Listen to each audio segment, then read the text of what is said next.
Baik, Assalamualaikum warahmatullahi wabarakatuh. Waalaikumsalam warahmatullahi wabarakatuh. Alhamdulillahilladzi arsala rasulahu bil huda wa dinil haq liyudhhirahu 'ala dini kullih wa kafa billahi syahida.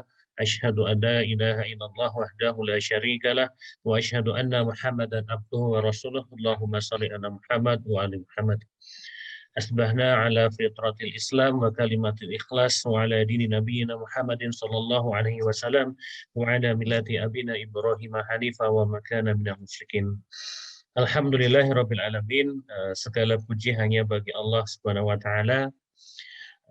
Pada kesempatan pagi hari ini Allah masih mengizinkan kita bersama untuk bersama-sama hadir dalam kajian rutin kita, kitab Kajian Islam, Ilmu Pengetahuan dan Peradaban ISMI Sleman. Nah, untuk edisi pekan ini, alhamdulillah, Bapak Ibu yang berbahagia, kita telah dibersamai dengan Bapak Dr. Haji Sumedi MA, dosen Manajemen Pendidikan Islam Universitas Islam Negeri Sunan Kalijaga, yang pada kesempatan pagi hari ini akan berbagi dengan kita terkait topik pendidikan perspektif Nabi Muhammad SAW ke arah profetik. Nanti insya Allah kita akan bahas, kita akan mendengarkan bahasan dari beliau yang barangkali nanti sampai pukul jam 6.30 nih, dan mungkin nanti sebelumnya tentunya kita berikan kesempatan untuk diskusi dan tanya jawab. Pak Sumedi, Despundi kabaripun menika Pak? Sehat ya Pak Sumedi? Sehat ya. Monggo Pak dan Bapak Ibu sekalian, sebelum kita mulai rangkaian kajian kita pada kesempatan pagi hari ini, mari kita mulakan kajian kita dengan membaca kalimat Bismillah. Bismillahirrahmanirrahim. Bismillahirrahmanirrahim. Selanjutnya, monggo Pak Dr. Haji Sumedi, waktu dan tempat kami aturkan. Terima kasih kami sampaikan kepada Bapak Dr. Ahmad Kusuma Atmaja yang telah memberikan kesempatan kepada saya untuk ikut bincang-bincang ya. Barangkali ada satu hal yang bisa dianggap penting untuk mengisi ya satu kekosongan yang barangkali ada kecocokan ya. Tapi soal cocok tidak cocok memang amat bergantung juga kepada bagaimana kita bisa menangkapnya ini. Oke, Assalamualaikum warahmatullahi wabarakatuh. Waalaikumsalam warahmatullahi wabarakatuh. Bismillahirrahmanirrahim. Alhamdulillah. Nahmaduhu wa nasta'inuhu wa nastaghfiruh. Wa na'udzu billahi min syururi anfusina wa min sayyiati a'malina. May yahdihillahu fala mudilla lahu wa may yudlil fala hadiyalah. Asyhadu an la ilaha illallah wahdahu la syarikalah wa asyhadu anna Muhammadan abduhu wa rasuluh. Allahumma shalli ala Muhammad wa ala alihi wa ashabihi wa mawalah ma ba'du. Bapak Ibu yang berbahagia, pada kesempatan kali ini marilah kita bersama-sama bersyukur kepada Allah atas nikmatnya yang tak terhingga banyaknya, yang sejak lahir sampai detik ini kita tidak pernah berhenti menikmati karunia yang Allah berikan kepada kita. Ya, satu-satunya kesempatan yang tidak ada duanya yang Allah berikan kepada kita adalah kesempatan hidup. Nah, karena kesempatan hidup di dunia inilah kesempatan yang paling unik, karena kesempatan yang bisa diisi ataupun kadang tidak diisi oleh sebagian orang ya. Nah, atau bahkan kebanyakan orang ya, untuk hal-hal yang berguna bagi dirinya dan bagi orang lain ini, yang akan menentukan nasib masing-masing di kemudian hari, baik di dunia ini maupun di akhirat nanti ini. Nah, salah satu perwujudan syukur kita pada kesempatan kali ini adalah mari kita manfaatkan nikmat kesehatan, nikmat kesempatan untuk belajar bersama tentang Islam, ya, khususnya terkait dengan tema pagi hari ini, yaitu pendidikan perspektif Nabi Muhammad. Sebenarnya istilah pendidikan perspektif Nabi Muhammad ya semestinya yang bicara ya beliau sendiri, ya, Nabi Muhammad semestinya ini. Kalau judul seperti ini, ya, pendidikan perspektif Nabi Muhammad SAW, ini dalam pembacaan saya tentunya, ya, karena pembacaan terhadap Rasulullah oleh orang per orang bisa berbeda hasilnya. Nah, tetapi saya ingin menyampaikan dengan dasar-dasar yang secara umum diterima oleh semua umat Islam ini. Allah berfirman dalam surat Ali Imran ayat 164, ya. A'udzubillahi minasyaitonirrajim. Bismillahirrahmanirrahim. Laqad manallahu 'alal mu'minina idz ba'atsa fihim rasulan min anfusihim yatlu 'alaihim ayatihi wa yuzakkihim wa yu'allimuhul kitaba wal hikmah wa in kanu min qablu lafi dhalalim mubin. Sungguh Allah telah memberikan karunia kepada orang-orang beriman,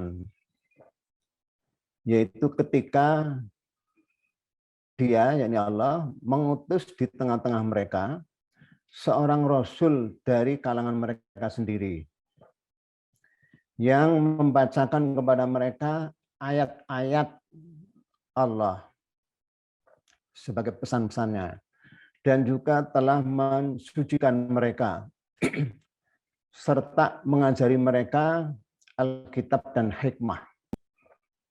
Dan sungguh mereka, yakni umat yang hidup pada zamannya, sebelumnya adalah orang-orang yang berada dalam kesesatan yang nyata. Jadi umat Muhammad waktu itu dikomentari Allah lafi dhalalim mubin, dalam keadaan tersesat dengan kesesatan yang nyata ini. Nah, menurut teks ayat ini kita diberitahu bahwa kita sebagai orang beriman itu telah diberi karunia, ya, karunia yang besar berupa seorang rasul, seorang utusan yang bernama Muhammad Sallallahu Alaihi Wasallam, atau dalam sebutan yang lain Ahmad, ya, karena dalam hadis disebutkan bahwa Ahmad dan Muhammad itu untuk orang yang sama, yaitu Muhammad bin Abdullah.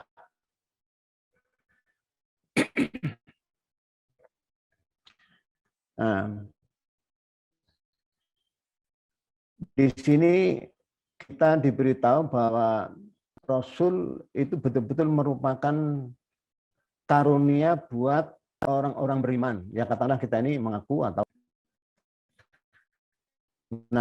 kalau kita menjadi atau merasa sebagai orang beriman, kita kehadiran Muhammad sebagai Rasul itu adalah karunia yang besar. Ya, mengapa dikatakan karunia yang besar? Karena nasib manusia ada tidaknya iman. Dan iman ini diajarkan oleh Rasul. Ya, Rasul di sini dalam arti yang seumumnya, termasuk Nabi Muhammad ini. Karena Rasul sejak Rasul pertama sampai Rasul terakhir, atau sejak Nabi pertama sampai Nabi terakhir, yang jumlahnya sangat banyak, ya. Nabi dalam suatu hadis diriwayatkan bahwa Rasulullah pernah ditanya berapa jumlah nabi. Nah, beliau menjawab 1.000 orang. Dan yang sekaligus merangkap sebagai Rasul ada 315. Nah, dalam riwayat yang lain ada 313 nih. Jadi nabi itu begitu banyak, ya. Kita mungkin menghafalkan 25 nabi dan mungkin tidak hafal ya, meskipun banyak juga yang hafal ini. Ini sampai ribuan ya, 124.000. Dan semua nabi serta rasul tersebut membawa ajaran yang intinya sama, ya. Sama dalam arti ya inti-intinya bahwa ada perbedaan ya karena Rasul diutus untuk zaman yang berbeda-beda. Sehingga antara satu nabi dengan nabi berikutnya itu lalu ada sedikit evolusi materi yang Allah sampaikan kepada mereka atau pesan-pesan Allah pada masing-masingnya ini. Sampai kepada Pak nabi Sumedi, yang Pak Ahmad, terakhir. tadi katanya share screen belum muncul ya? Sudah di share screen katanya, tapi belum muncul. Coba di anu lagi, biar bisa tampil. Oke, sebentar. Di anu ya.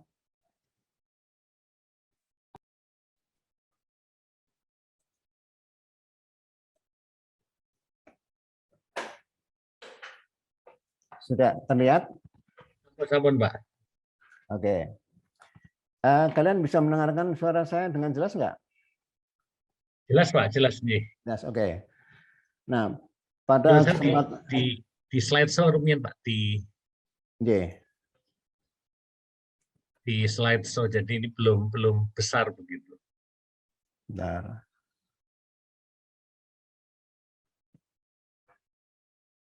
Mas Sabri. Kanan bawah yang Semuanya.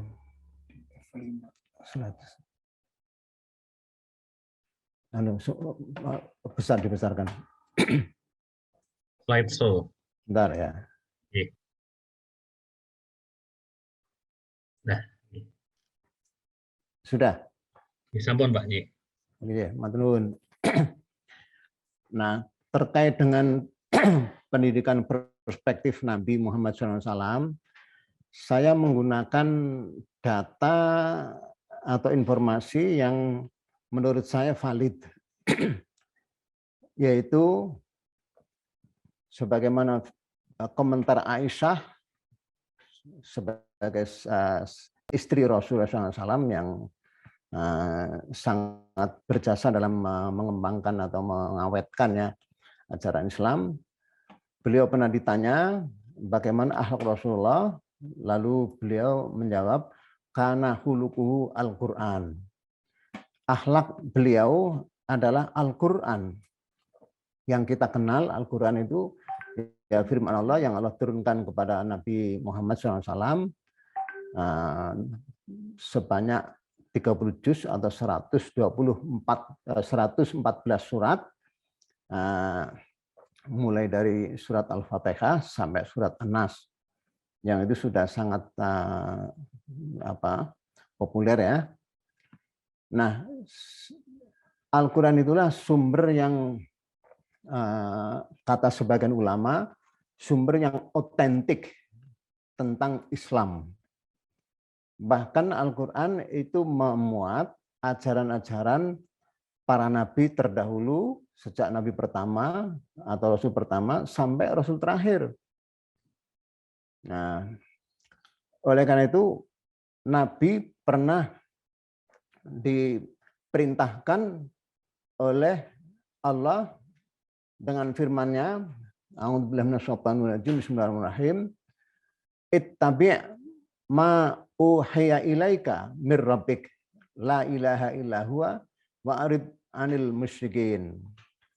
Dalam surat Al-An'am ayat 106. Ikutilah apa yang aku wahyukan kepadamu dari Tuhanmu. Tiada Tuhan selain Dia, dan berpalinglah dari orang-orang yang musyrik. Nah, itu kepada Nabi Muhammad Allah firmankan demikian. Kepada kita umatnya itu juga ada firman tersendiri.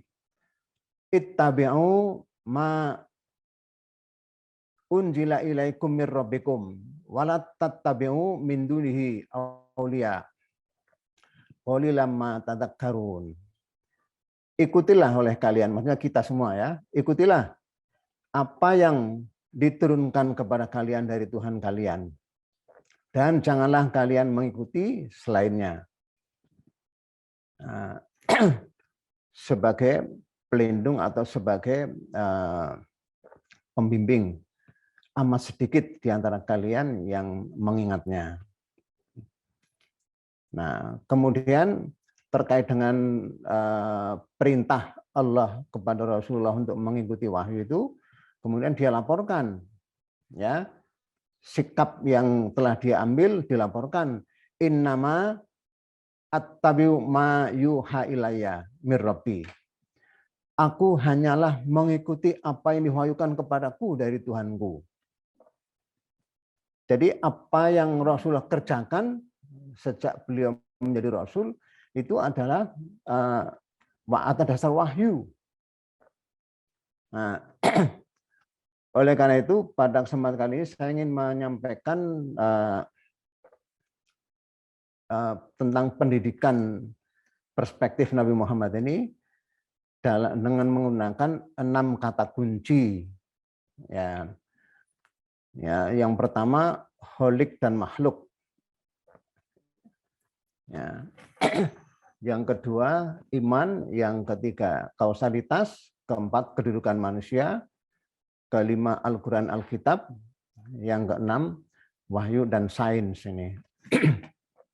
Saya menganggap 6 kosakata ini saya melihat dari kerangka sebagai ekosistem ilahi. Ya, seringkali orang menyebut ekosistem itu bersifat parsial ya. Dalam ilmu biologi orang menyebut ekosistem biasanya satu areal yang dihuni oleh beberapa makhluk ya, seperti hewan, tumbuh-tumbuhan dan seterusnya yang membentuk satu kesatuan, tapi di wilayah tertentu. Nah, sebutan ekosistem ilahi ini sistem yang tak dibatasi oleh ruang-ruang tertentu ini. Jadi seluruhnya itu adalah ekosistem. Semua yang ada saya anggap sebagai ekosistem ini. Ya, asumsinya kita semua adalah orang-orang yang beriman. Lalu saya memulai dengan yang pertama, Allah berfirman dalam surat Az-Zumar ayat 62. Allahu khaliqu kulli syai' wa huwa ala kulli syai'in wakil. Allah adalah pencipta segala sesuatu. Dan dia pemelihara segala sesuatu yang telah dia ciptakan ini. Sebagai informasi yang didapatkan dalam Al-Quran, saya anggap informasi ini sebagai sesuatu yang valid ya, yang benar ya sebagai orang beriman ini. Nah, informasi ini memberitahu kita bahwa Allah adalah pencipta segala sesuatu. Artinya apapun selain Allah itu pasti Allah ciptakan, pasti itu ciptaan Allah. Jadi dengan statement ini sebenarnya kita diberitahu hal-hal yang sangat mendasar, sehingga tidak perlu ada keraguan terhadap sebuah keyakinan bahwa apapun selain Allah adalah makhluk. Ini penting sekali bagi orang yang ingin berpikir lebih jernih, karena realitasnya ya dalam kehidupan real kebanyakan orang justru terjatuh dalam tindakan menyekutukan Allah.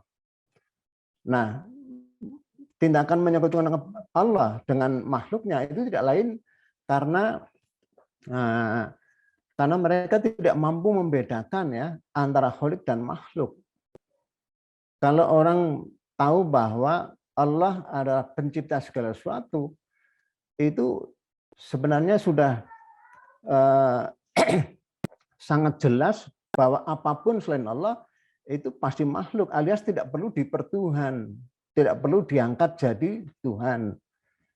Nah, dia pasti posisinya sama dengan kita.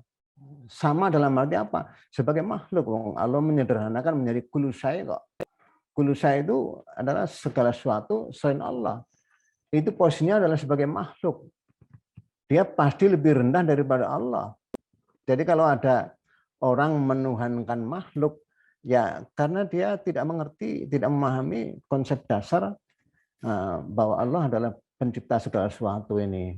Bahkan di kalangan umat Islam sendiri pernah juga terlibat dalam satu diskusi yang tidak pernah ada ujungnya, ya pada zaman pemerintahan Abbasiyah ya di apa itu zaman Al-Ma'mun Harun Ar-Rasyid ya, yang mengatakan bahwa Al-Quran makhluk atau bukan makhluk ya.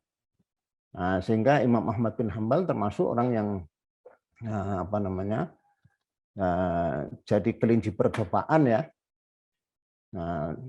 Dia meringkuk dalam penjara ya, gara-gara perdebatan yang kurang ada manfaatnya ini. Nah, Bapak sekalian, statement Allah adalah pencipta segala sesuatu sebenarnya memberikan dasar-dasar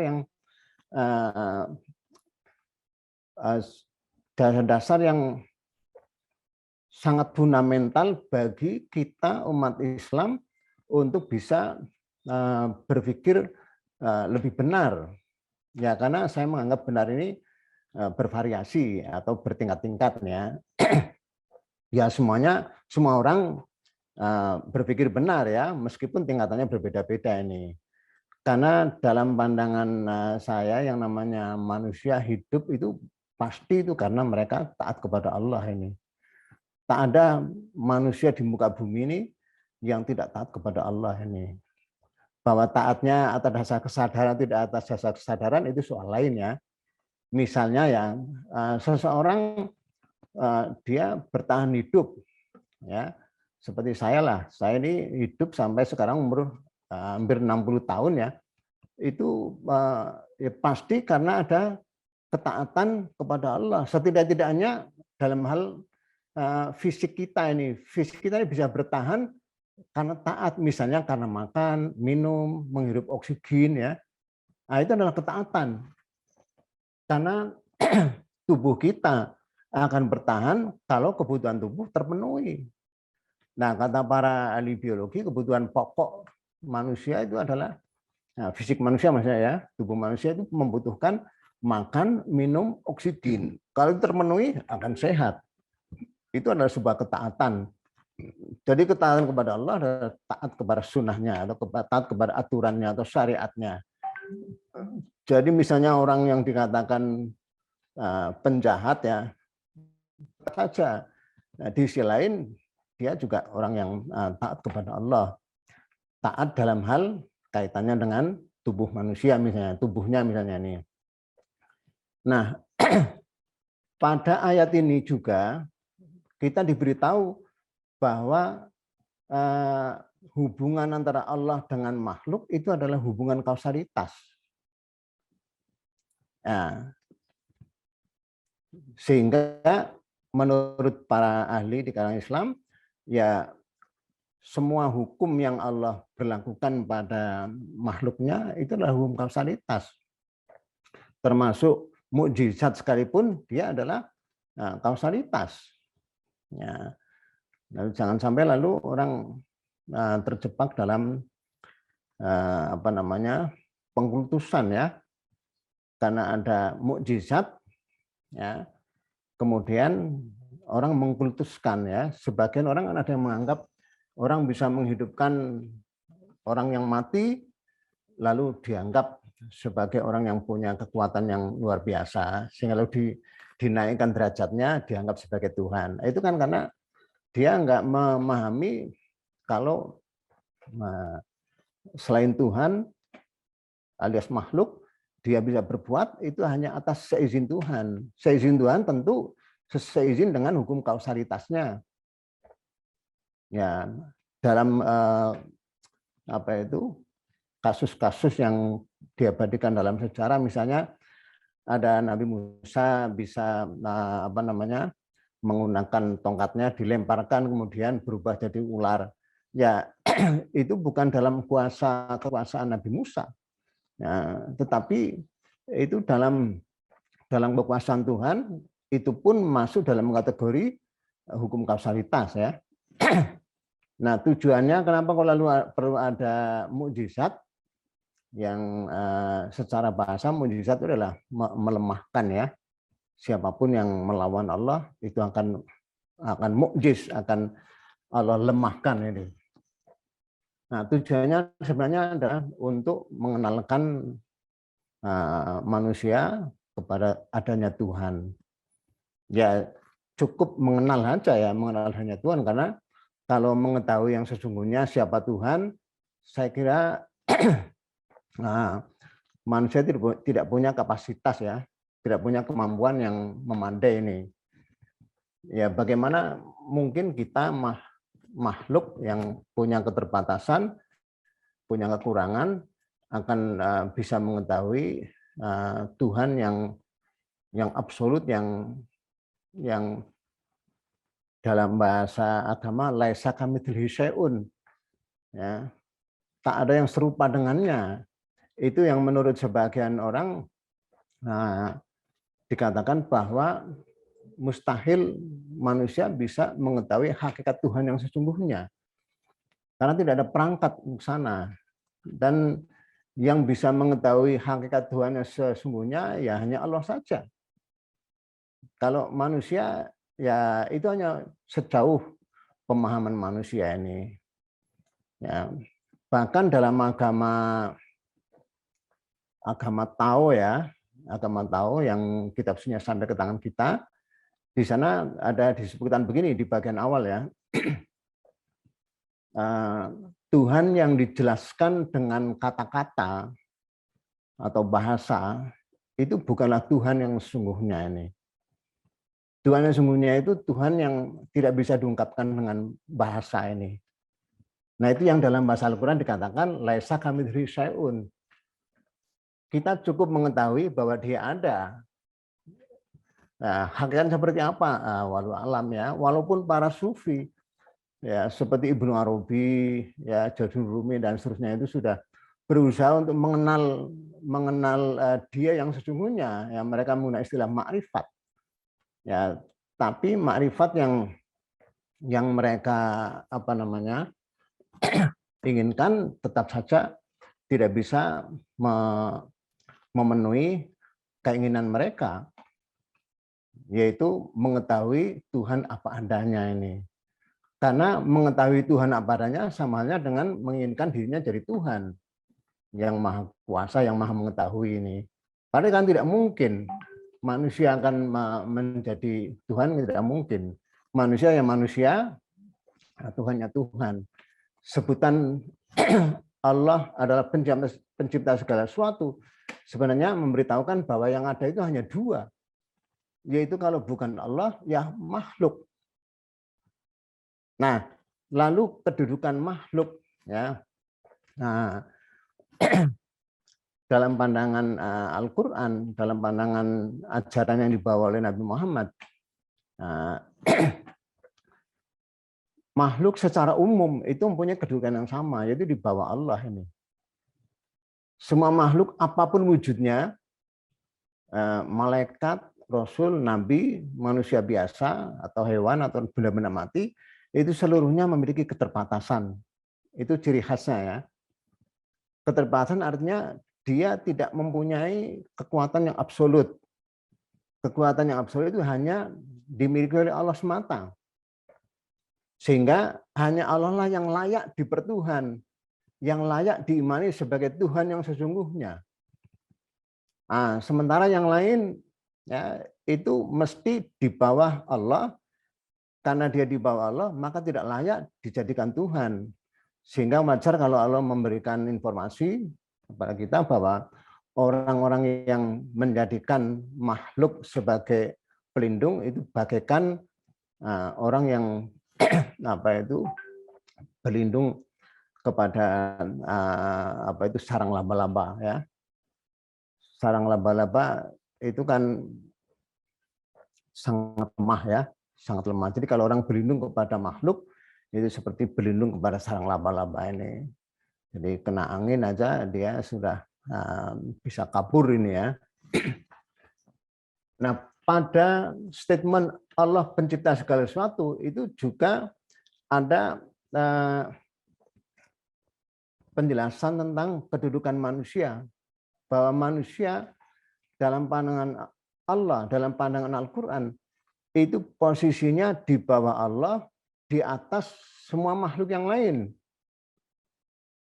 Nah, itu di bawah Allah, di atas semua makhluk yang lain.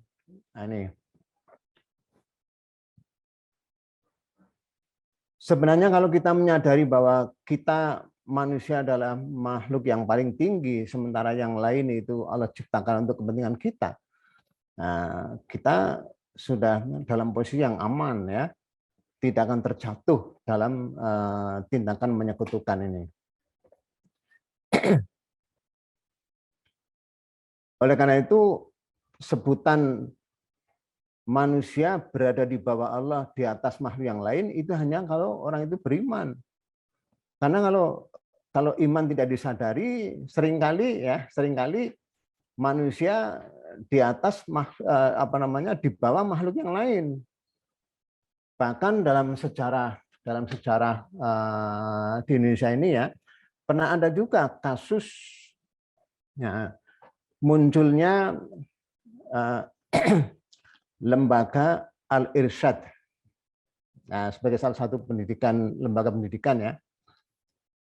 Itu dulu ada orang-orang Arab yang datang ke Indonesia, kemudian membentuk komunitas, lalu mereka beranak pinak, karena jumlahnya banyak, lalu mereka ingin mendirikan sebuah lembaga, termasuk lembaga pendidikan.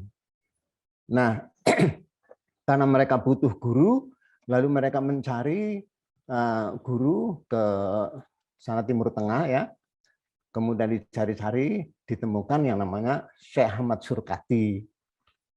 Nah, Syekh Ahmad Surkati ini membawa ajaran yang dia peroleh dari Syekh Muhammad Abduh.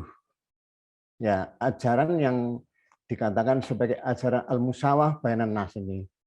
Persamaan di antara semua manusia. Perbedaannya di hadapan Allah itu hanya karena perbedaan takwanya. Nah, itu ajaran yang dibawa oleh Syekh Ahmad Surkati yang diambil dari Al-Qur'an ya. Inna akramakum indallahi atqakum. Nah, tapi lalu di kalangan di kalangan masyarakat tersebut itu ada perasaan atau ada semacam keyakinan bahwa kelompok mereka itu kelompok umat Islam nomor 1. Sementara yang bukan kelompok mereka itu adalah kelas nomor 2. Sehingga tradisi yang dikembangkan, ya ini berdasarkan sejarah ya, catatan yang saya baca, tradisi yang dikembangkan misalnya seorang anak itu menghormat kepada orang tuanya sedemikian rupa. Ya, misalnya cium tangan misalnya. Kemudian kalau berdoa itu yang memimpin itu adalah mereka. Ini ada dalam rangka untuk mensosialisasikan bahwa mereka lebih tinggi daripada orang-orang yang bukan kelompok mereka.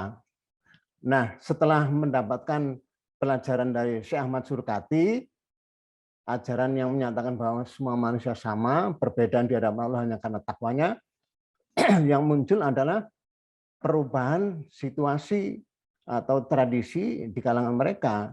Semula cium tangan lalu tidak ini ya. Kemudian biasanya yang berdoa itu kelompok mereka, kemudian bukan. Nah, ini mereka tersinggung, karena tersinggung lalu Syekh Ahmad Surkati dikeluarkan. Setelah dikeluarkan lalu mendirikan apa yang namanya Al-Irsyad. Nah, itu sejarahnya antara lain begitu ya. Bisa dibaca dalam bukunya Deliar Nur ya.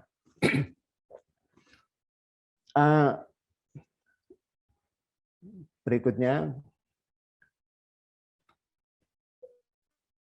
tentang Al-Quran dan Alkitab.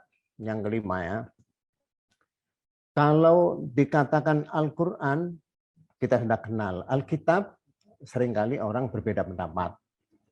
Biasanya ya istilah Alkitab yang beredar di Indonesia, ini adalah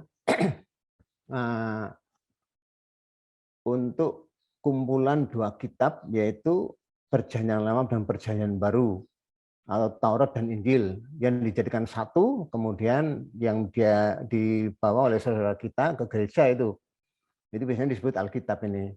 Tapi sebenarnya dalam istilah Al-Quran, Alkitab dan Al-Quran itu berbeda.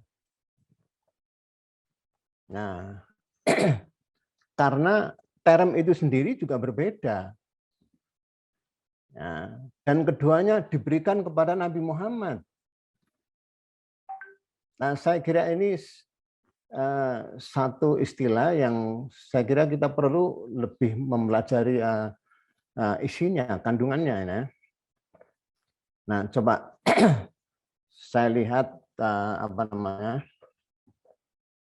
apa sih bedanya antara istilah Al-Quran dan Alkitab ini. Allah berfirman dalam surat Al-Hijr ayat 87. Sungguh kami telah memberimu sab'an minal mathani wal Qur'anal azim. 7 ayat yang berulang-ulang dan Al-Quran yang agung. Jadi di sini Allah nyatakan dengan tegas, sungguh kami telah memberimu, kata Pak Mufassir Muhammad, ya, lalu Muhammad diberi apa? Ada 2 benda atau 2 entitas. Yang pertama sab'an minal mathani, 7 ayat yang berulang-ulang dan Al-Quran yang agung. Itu yang pertama. Yang kedua ada dalam surat Kahfi ayat pertama. Segala puji bagi Allah yang telah menurunkan kepada hambanya Alkitab. Bukan Al-Quran tapi Alkitab. Dan Allah tidak menjadikan kebengkokan padanya ini. Jadi 2 istilah ini berbeda ya, berbeda. Dari segi akar katanya berbeda, dari segi isinya juga berbeda ini. Nah, sehingga lalu ada sebutan tilka ayatul Quran. Itulah ayat-ayat Al-Quran. Sementara di ayat lain ada sebutan ayat-ayat Alkitab yang nyata.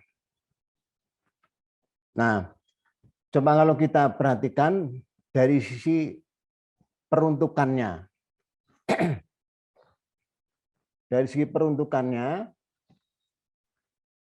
Allah berfirman dalam surat Al-Baqarah ayat 185, ya, syahrul Ramadan alladzi unzila fihil Qur'an hudal linnas wa bayyinatin minal huda wal furqan. Bulan Ramadan yang pada bulan itu Allah turunkan Al-Qur'an sebagai petunjuk buat manusia. Jadi Al-Qur'an adalah petunjuk buat manusia. Sementara Alkitab Allah jelaskan dalam Al-Baqarah ayat 2, dalikal kitabu la raiba fihi hudalil muttaqin. Itulah Alkitab yang tidak keraguan padanya sebagai petunjuk buat orang-orang yang bertakwa. Jadi peruntukannya berbeda. Bahwa orang bertakwa itu manusia, iya. Tapi tidak setiap manusia itu bertakwa. Nah, kemudian dari sisi isinya, Allah juga menyebutkan berbeda. Kalau Al-Quran, isinya bukan perintah dan larangan. Ini yang barangkali kita alpa ya, dari sebutan-sebutan sumber dari Al-Quran ini. Allah sebutkan dalam surat Yusuf ayat 3, nahnu naqussu 'alaika ahsanal qasasi bima auhayna ilaika hadzal Qur'an. Kami kisahkan kepadamu sebaik-baik kisah dengan mewahyukan kepadamu Al-Quran ini. Jadi Al-Quran isinya adalah kisah-kisah terbaik. Sementara Alkitab dijelaskan dalam surat Ali Imran ayat 7, Ya, dialah yang telah menurunkan kepadamu Alkitab. Di antara isinya adalah ayat-ayat Muhammad. Itulah umul kitab, ayat Muhammad itu. Dan yang lain isinya adalah ayat-ayat mutasyabihat. Nah, jadi isinya berbeda antara Al-Quran dan Alkitab ini. Bahwa ayat-ayat Alkitab dan ayat Al-Quran itu dihimpun dalam juz yang 30 juz itu iya. Tetapi ada perbedaannya. Kalau perintah larangan masuk kategori Alkitab yang dalam bahasa lebih konkret ya, bahasa teknis. Kalau perintah larangan urusannya Nabi sebagai Rasul, kalau yang bukan perintah ya, yang kisah-kisah tadi itu adalah kaitannya dengan Muhammad sebagai Nabi. Karena dalam diri Muhammad ada pribadi Nabi, ada pribadi Rasul. Ada peran sebagai Nabi, peran sebagai Rasul. Al-Quran itu peran Muhammad sebagai Nabi, Alkitab peran Muhammad sebagai Rasul. Lalu yang terakhir yaitu persoalan wahyu dan sains ini. Ini juga perlu saya tekankan bahwa wahyu itu sebagai petunjuk dari Allah, itu sepihak Allah turunkan ya, memang sengaja sebagai petunjuk buat manusia. Sementara sains itulah produk akal kita manusia dalam rangka memahami sunatullah. Dan sains itu tidak pernah mencapai kebenaran final. Ya, belum ada sejarahnya sejak Adam sampai sekarang. Misalnya ada seorang manusia yang bisa mengetahui kebenaran final. Itu belum pernah ada ini. Bahkan Allah memberikan isyarat kepada kita, ya, andaikan laut jadi tinta, pohon ya, ranting-ranting pohon jadi pena untuk menulis ilmu Allah, nah, sudah habis kering ya, ilmu Allah belum selesai. Walaupun ditambah sebanyak itu. Dalam kata lain, bahkan walau ditambah 7 kali lipat air laut itu juga tidak akan pernah memadai untuk menulis ilmu Allah ini. Saya kira itu mungkin apa yang bisa saya sampaikan pada kesempatan ini. Masih ada waktu kurang lebihnya 15 menit, 16 menit ya, untuk kalau ada yang mau nambah atau mengurangi, ya barangkali bisa dikonfirmasikan lebih jauh nih. Terima kasih Pak. Jazakallahu khairan katsir Pak Dr. Haji Sumedi atas paparannya yang luar biasa terkait dengan salah satu perspektif pendidikan dari Nabi Muhammad SAW ini. Ada yang dirangkum dalam hal 6 ini. Luar biasa, beberapa hal yang barangkali saya pribadi baru mendengarnya, khususnya terkait dengan Al-Quran dan Alkitab tadi. Bapak Ibu yang dirahmati Allah, berikutnya kami buka ini forum diskusi tanya jawab. Monggo apabila ada yang ingin bertanya ataupun berkomentar, menyampaikan pendapat, kami persilahkan.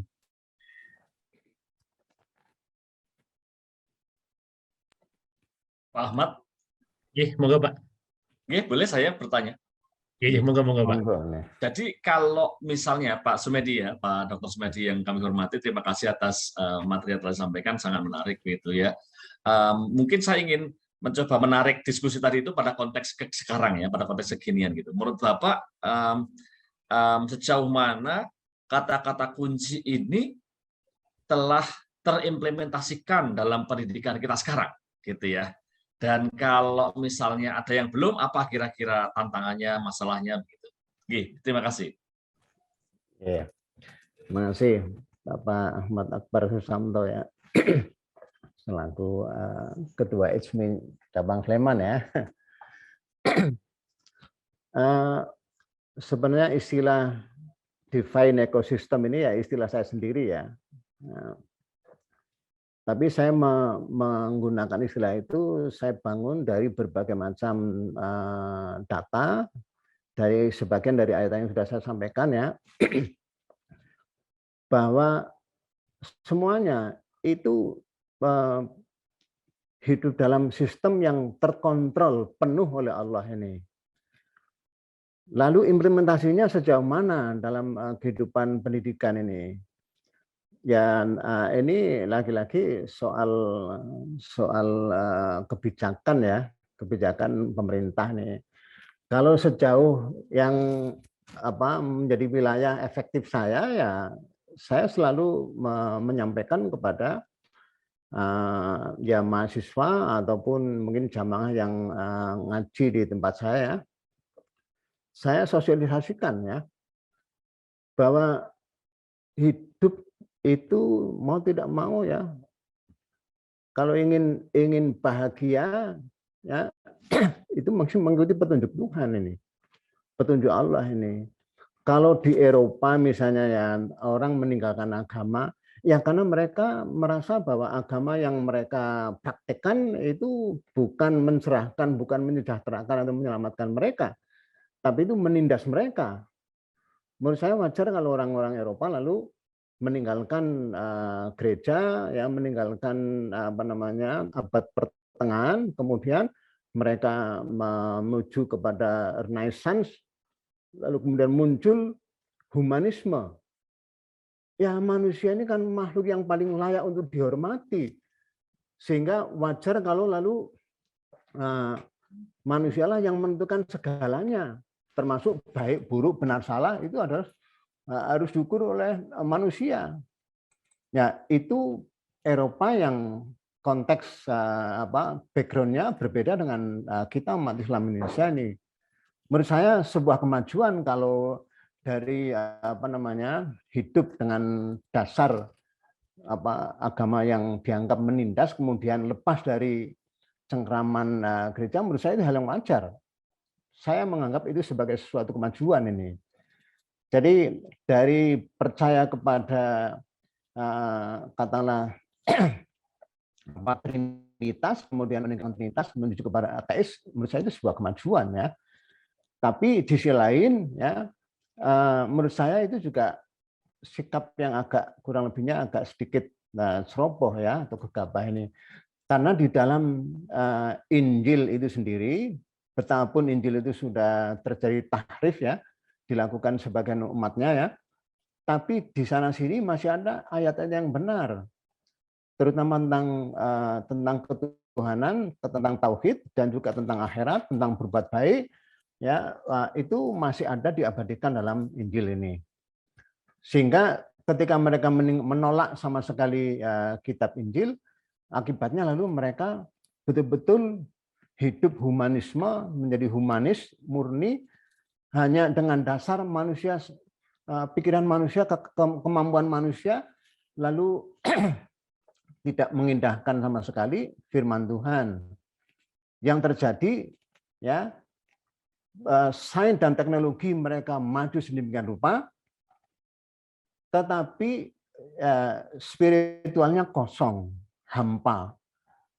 Sehingga lalu mereka tidak bisa merasakan bahagia yang sebagaimana bahagianya yang dilakukan oleh atau yang dirasakan oleh Nabi Muhammad misalnya ini. Itu tidak bisa ini.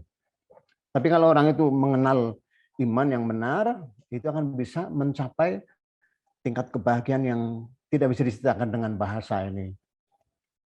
Ya, jangankan di akhirat nanti, di dunia ini saja kalau orang itu beriman, ya mengikuti petunjuk wahyu, nggak bisa diungkapkan dengan bahasa kebahagiaan itu. Ali bin Abi Thalib itu pernah berkomentar begini, andaikan penghuni surga itu merasakan seperti yang saya rasakan, alangkah bahagianya mereka ini. Itu Ali bin Abi Thalib di dunia yang masih hidup itu sudah bisa menggambarkan betapa bahagianya orang beriman itu. Tetapi ketika orang tidak mengenal, mereka mencari-cari kebahagiaan lebih tinggi, tapi nggak pernah ketemu. Karena apa? Karena petunjuk untuk meraih kebahagiaan yang tertinggi tidak pernah mereka temukan atau belum ditemukan ini. Nah, praktek dalam kehidupan sehari-hari menurut saya pendidikan di Indonesia ini belum, Pak. Karena ya belum ya. Misalnya ya kalau saya lihat dari sisi tujuan pendidikan nasional kita ya, ini misalkan terbentuknya manusia yang beriman dan bertakwa kepada Tuhan Yang Maha Esa, berakhlak mulia, sehat, berilmu, cakap, kreatif, mandiri, dan menjadi warga negara yang demokratis serta bertanggung jawab. Itu di Undang-Undang Sisdiknas kita ini. Jadi tujuannya adalah membentuk manusia yang beriman, bertakwa, berakhlak mulia, sehat, berilmu, cakap, kreatif, mandiri, dan seterusnya. Sampai ada 10 hal di situ. Itu disebutkan pertama kali adalah beriman, kedua bertakwa. Tapi saya belum melihat ada program-program pendidikan yang orientasinya atau tujuan program itu adalah untuk mewujudkan iman dan bertakwa. Seringkali iman dianggap sebagai sesuatu yang tidak bisa dibuktikan. Ya, takwa itu sebagai istilah yang kurang operasional ini. Padahal orang itu mempelajari Al-Quran itu sangat operasional. Ya, jadi misalnya iman menurut pandangan Al-Quran seperti apa? Itu sangat operasional. Tapi kalau kita tidak pernah mengenal Al-Quran, tidak mengenal Alkitab, ya bagaimana kan bisa mengerti iman? Bagaimana kan bisa mengerti takwa ini? Kalau nggak kenal iman dan takwa, jangan harapkan akhlak mulia akan terwujud. Karena akhlak mulia itu hanya dibangun di atas iman dan takwa ini. Paduan antara iman dan takwa itulah sebenarnya akhlak mulia ini. Yang kalau dalam pandangan Al-Quran, perwujudan tujuan daripada iman dan takwa adalah mewujudkan cita-cita manusia, bagaimana hidup sehat jasmani rohani, ya, di dunia dan di akhirat, yang diabadikan dalam doa sabu jagat itu ya, Rabbana atina fid dunya hasanah wa fil akhirati hasanah wa qina adzabannar. Sementara praktek pendidikan di Indonesia ini secara umum di sekolah, maksud saya sekolah umum itu diajarkan sains pada umumnya, ya tentang IPA, IPS ya, ilmu fisika, kimia, biologi, kedokteran dan seterusnya. Sementara di madrasah lebih banyak diajarkan tentang katakanlah ilmu-ilmu yang bernilai agama ini. Padahal kalau orang itu mengenal Al-Quran, ya semuanya itu sebagai ekosistem ilahi. Fisika, kimia, biologi yaitu ilmu agama, jangan kira bukan ilmu agama. Sebagaimana kita belajar Al-Quran itu juga ilmu agama. Sehingga tidak perlu dikotomikan ya antara ilmu agama dan ilmu umum. Seluruhnya itu satu. Ilmu apapun adalah ilmu Allah, itu otomatis Islami udah ini. Saya kira itu mungkin Abang bisa sampaikan, Pak. Terima kasih. Baik, Pak Sumedi. Pak Akbar. Oke, terima kasih. Oke, monggo Bapak Ibu kalau masih ada yang ingin bertanya, sharing, monggo kami persilahkan. Mohon izin Pak Ahmad. Monggo Pak Suhada. Waalaikumsalam Pak Sumedi. Waalaikumsalam warahmatullahi wabarakatuh. Alhamdulillah, terima kasih ini sudah dapat pencerahan pagi-pagi sambil masih agak ini tidak bisa on cam ya, ini posisinya lagi tidak nyaman untuk on cam. Oke, Pak Sumedi itu jadi memang ini selalu ini ya perbedaan ini dalam memberikan pandangan antara perlu nggak kita membedakan antara ilmu agama dan tidak agama kira-kira gitu ya. Jadi bahwa Pak Sumedi kan menyatakan itu sebagai ekosistem ya, ekosistem ilahiyah lah kira-kira begitu. Nah, cuma memang ini dalam konteks praktek itu saya kadang-kadang ini saya nggak tahu, ini mohon dibenarkan ini. Dari praktek itu saya bilang kalau misalnya ada pesantren gitu, saya bilang ini pesantrenmu mau bikin orang fakih hufiddin atau mau jadi calon profesional, kira-kira begitu. Saya punya pertanyaan seperti itu.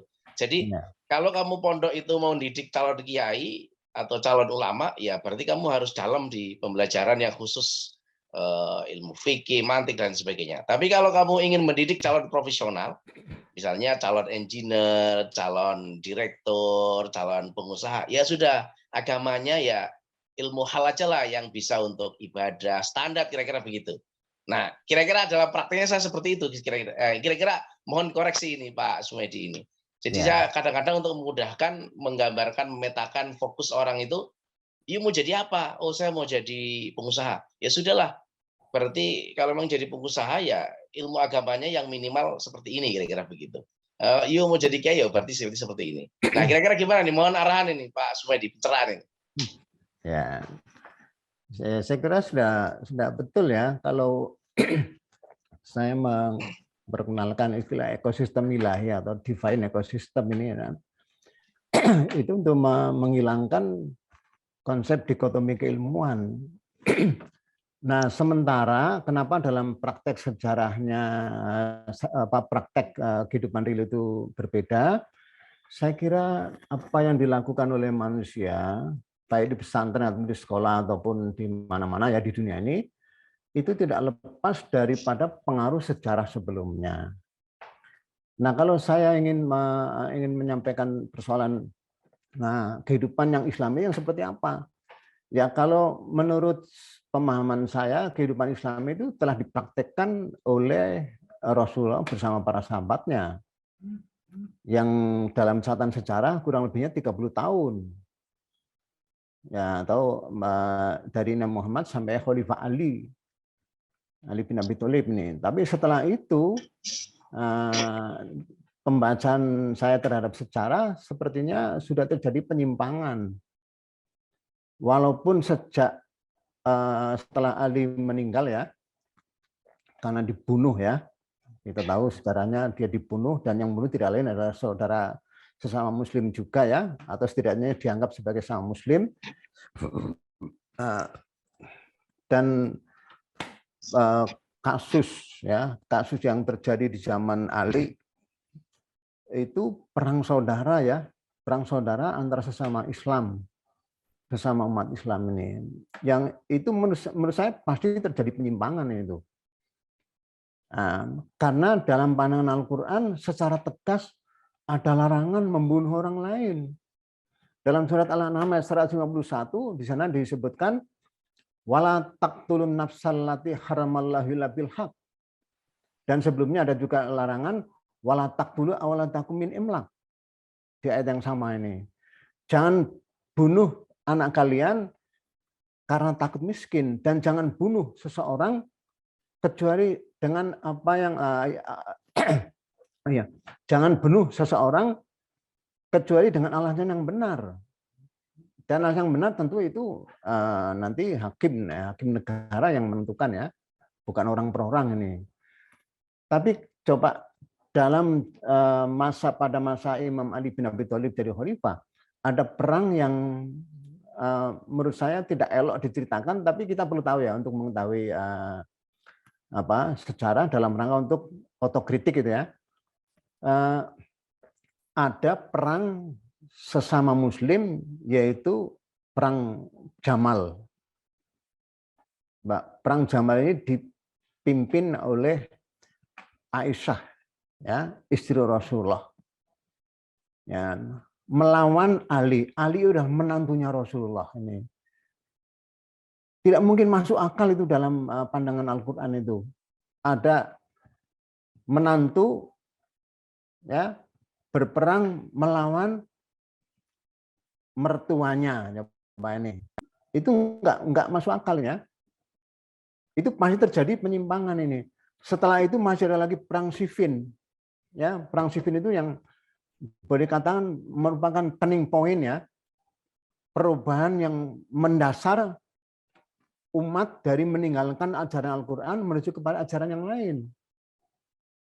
Menurut saya fakta sejarah ini perlu sekali dipelajari supaya kita tidak berlama-lama dalam katakanlah penyimpangan ya. Masa Al-Quran lebih dinomorduakan daripada ajaran yang lain. Orang Islam ya, banyak orang Islam menganggap lebih kenal hadis daripada kenal Al-Quran. Itu yang saya agak ya prihatin ya. Saya kemana-mana yang menjelaskan ajaran Al-Quran, ajaran bisa membawa pencerahan yang kata sebagian ulama dikatakan tujuan ajaran Al-Quran adalah membentuk al-hurriyah, al-fardiyah, al-mutlaqah. mutlakoh. Ingin membentuk kebebasan individu, kebebasan mutlak individu. Itu tujuan Al-Quran ini. Jadi kalau orang takut dengan liberalisme, istilah liberalisme ya, kebebasan ya, justru Al-Quran ingin membebaskan manusia dari segala macam ketertindasan.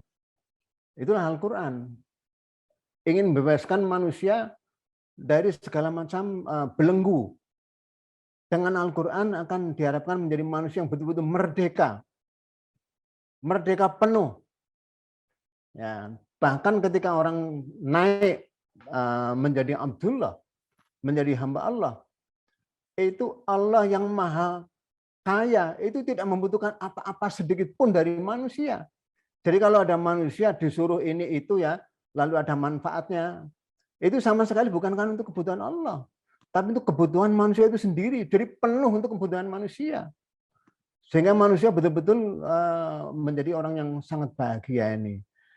Tetapi ketika orang meninggalkan Al-Quran, ya, mengambil yang lain, padahal misalnya hadis ya, hadis itu para ahli hadis, ya, kebetulan saya juga ngajar hadis ya, itu hadis itu ada 4 hal ya, ada 4 hal ini.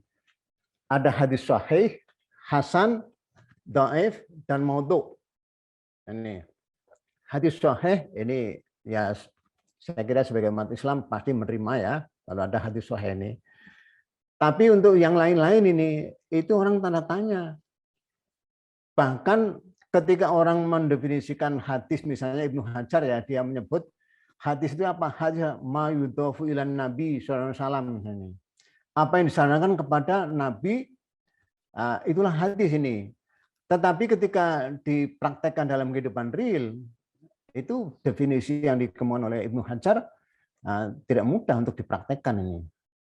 Karena hadis ternyata tidak hanya yang disandarkan kepada Nabi Muhammad, juga kepada sahabat. Sehingga lalu ada hadis hasan, ada hadis ada hadis maktu ya, hadis yang tertentu disampaikan kepada Rasulullah. Ini. Jadi problemnya problem kebijakan ya, problem kebijakan. Oleh karena itu umat Islam jangan hanya menjadi penghafal Quran ya, penghafal Quran harus ditingkatkan ya, tapi terus memahami maksudnya dan mengamalkannya. Kalau orang mengenal Quran, mengamalkan Quran, sibuk waktunya dari lahir, dari menjadi mukallaf sampai kepada akhir hayat misalnya umur 80-90 tahun, itu habis untuk mengamalkan Al-Quran ya, menjadi orang yang katakanlah ideal ini. Tapi kalau orang sudah sibuk dengan yang lain, tentu Al-Quran akan terabaikan ini. Tapi Quran juga jangan dianggap sebagai sesuatu yang rumit. Ini sangat sederhana. Untuk mengajari generasi yang diharapkan tadi ya, sebagai birokrat atau apa ya, itu dibutuhkan waktu yang tidak terlalu lama kok. Belajar iman tidak terlalu lama kok. Ya. Ya. Jadi kalau kita ingin hidup normal ya kita butuh 2 ilmu. Setiap orang butuh 2 ilmu. Yang pertama ilmu tentang iman, ya, ya mungkin ditambah dengan ibadah ya. Yang kedua ilmu tentang bagaimana mencari rezeki. Itu 2 ilmu wajib. Tapi dalam sejarah pernah yang dikatakan oleh sebagian ulama, ilmu wajib itu agama. Sementara ilmu yang lain dikatakan hanya taraf wajib kifayah. Nah, itu problemnya ini. Kalau hanya sebagai taraf wajib kifayah, misalnya belajar kedokteran itu wajib kifayah ya, itu problem. Ya, seorang ahli fisika itu hanya wajib kifayah, itu jadi problem ini. Semestinya kalau dalam konsep pemikiran saya, setiap orang wajib punya 2 ilmu. Wajib ya. Ilmu pertama terkait dengan bagaimana beribadah kepada Allah dengan baik. Ilmu yang kedua bagaimana kita mendapatkan harta untuk kehidupan ya. Jadi kan bisa menghidupi diri dan keluarga secara normal. Tidak bergantung kepada atau mengharapkan bantuan dari orang lain. Meskipun setiap orang tidak bisa hidup tanpa bantuan orang lain ini. Saya menyebutnya ada wajib ain, itu yang pertama. Yang kedua, wajib mukhayyar. Wajib yang kita diizinkan memilih. Boleh menjadi ahli fisika, boleh menjadi dokter, bisa juga seorang politisi, seorang apa saja yang penting ada iman menyertai mereka ini. Kalau ada iman, mereka tidak akan menyimpang dalam bermuamalah ini. Tidak, dalam bahasa sederhananya tidak akan maksiat seperti korupsi misalnya ini. Saya kira itu, jadi sudah bagus kalau menurut saya komentarnya. Masih Mas. Matur nuwun Pak Sumedi ini atas paparan, dan kalau kita bicara diskusi pendidikan ini 1 jam nggak akan cukup ya Pak. Jadi luar biasa problemnya, luar biasa juga tantangannya, apalagi dikotomi itu sudah kita rasakan sejak kita memasuki jenjang pendidikan, bahkan sampai sekarang juga. Nah, ini ternyata sudah jam 6.37 nih. Bisa kita cukupkan nih Pak Akbar nih. Nah, mungkin sebagai penutup ada closing statement dari Pak Dr. Haji Sumedi, monggo Pak, closing statement. Oke. Terima kasih. Jadi sebagai penutup, saya ingin mengajak Bapak sekalian untuk lebih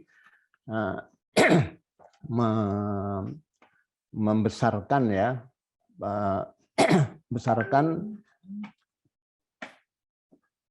forum seperti ini.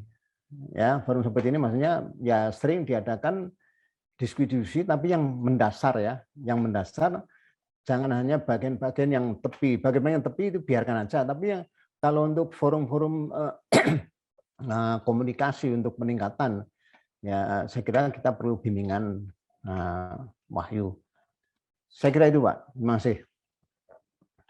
Terima kasih Bapak Dr. Haji Sumedi yang pagi hari ini setelah mencerahkan kita semua pada kajian kitab Hizmi Sleman. Sekali lagi terima kasih jazakumullah khairan kepada Bapak Dr. Haji Sumedi dan Bapak Ibu sekalian rahimakumullah, karena sudah jam 6.39 maka kajian kita pada kesempatan pagi hari ini bisa kita akhiri. Dan mari bersama-sama kita tutup kajian pada kesempatan hari ini dengan membaca kalimat tahmid dan doa penutup majelis. Alhamdulillahirabbil alamin. Asyhadu an la ilaha illa anta astaghfiruka wa atubu ilaik. Saya sebagai moderator mohon undur diri. Dari Bapak Ibu sekalian, terima kasih. Assalamualaikum warahmatullahi wabarakatuh. Waalaikumsalam warahmatullahi wabarakatuh. Sangat Pak Sumedi. Terima kasih Pak Sumedi. Waalaikumsalam.